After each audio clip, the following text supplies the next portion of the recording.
नमस्कार।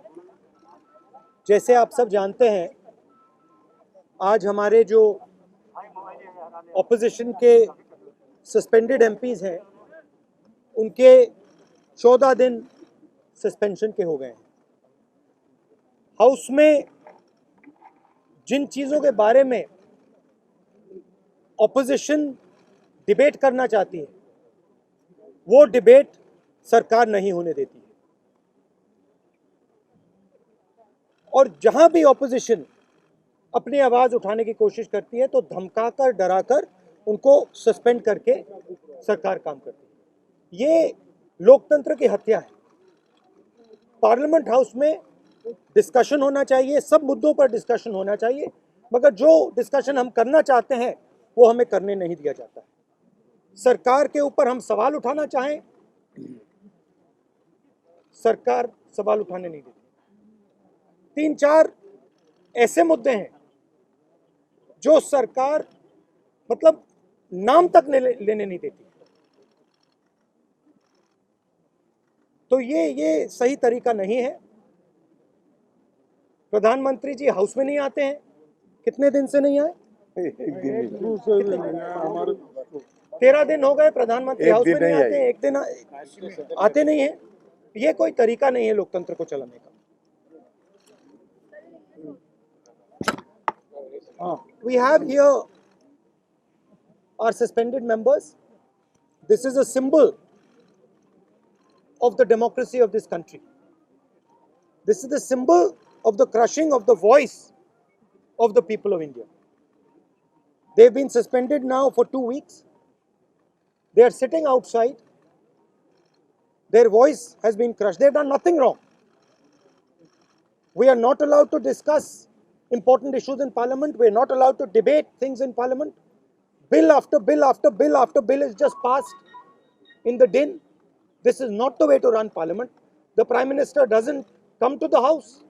And any time we want to raise an issue of national importance, we are just not allowed to do so.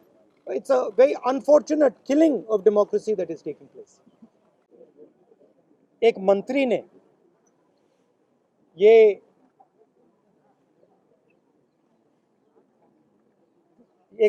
ने किसानों को मारने का काम किया। प्रधानमंत्री जानते हैं, उनके साथ उनकी टीम में है।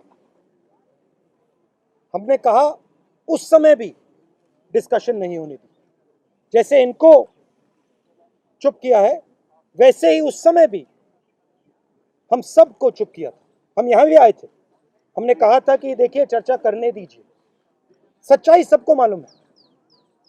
सच्चाई यह है कि किसानों के खिलाफ 2-3 बड़े पूंजीपति खड़े हैं। नरेंद्र मोदी जी आगे हैं। मैं भी सोच रहा था, इनको राज्यसभा के चेयरमैन ने नहीं निकाला है, इनको प्रधानमंत्री ने भी नहीं निकाला है, इनको उस शक्ति ने निकाला है जो किसान की कमाई और किसान की आमदनी चोरी करना चाहती है। इसलिए यहां बैठे हैं। प्रधानमंत्री इंप्लीमेंटर है, चेयरमैन इंप्लीमेंटर है। शक्ति, जैसे हिंदू धर्म में शक्ति होती है, हर व्यक्ति के पीछे शक्ति होती है। दुर्गा की शक्ति होती है, लक्ष्मी की शक्ति होती है, वैसे ये पूंजीपतियों की शक्ति है। वो मुखौटा है। आप प्रधानमंत्री को देखते हैं, कल आपने देखा गंगा जी में जाके स्नान किया। वो शक्ति का इंप्लीमेंटर है। और सिंपल सी बात है, ये शक्तियां जिन्होंने इनको निकाला, जो किसान की आमदनी चोरी करना चाहती हैं, वो प्रधानमंत्री को ये जो सारे कैमरा हैं, ये जो मीडिया है, ये उनके हवाले करती है, ये उनको देती है। ये शक्ति कहती है देखिए मीडिया में किसी और का चेहरा नहीं आएगा, किसी और नेता का चेहरा नहीं आएगा, बस आपका चेहरा आएगा। गंगा में कोई भी स्नान कर दे, वो टीवी पे नहीं आ सकता, मगर अकेले प्रधानमंत्री गंगा में स्नान करेंगे, पूरा हिंदुस्तान देखेगा, पूरा हिंदुस्तान देखेगा।